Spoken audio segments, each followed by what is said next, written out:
Angkatan Laut Amerika Serikat mengakui pasukannya terjebak dalam pertempuran dengan Houthi Yaman di Laut Merah. Pasukan Angkatan Laut ini mengaku berperang dengan Houthi seperti menjalani Perang Dunia Kedua. Para pemimpin Amerika Serikat menegaskan bahwa pertempuran di Laut Merah adalah pertempuran paling intens yang dijalani pasukan Amerika Serikat sejak Perang Dunia Kedua. Bahkan Amerika Serikat mengaku bahwa pihaknya tak kunjung mencapai kemenangan padahal sudah menggandeng sejumlah negara pendukung.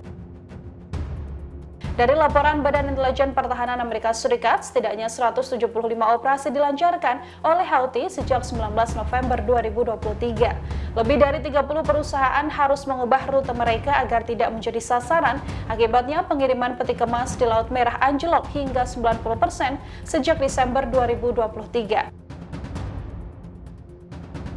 Dampak lainnya yakni jarak perjalanan yang jauh lebih besar sehingga ada peningkatan biaya bahan bakar hingga jutaan dolar Amerika Serikat setiap kali perjalanan. Hampir setiap hari kecuali selama bulan suci Ramadan, Houthi Yaman meluncurkan rudal, drone atau jenis serangan lainnya di Laut Merah, Teluk Aden dan Selat Bab el Mandeb yang sempit yang juga menghubungkan jalur laut dan memisahkan Afrika dari Semenanjung Arab. Houthi juga telah menembak jatuh beberapa drone MQ-9 Reaper dengan sistem rudal permukaan ke udara.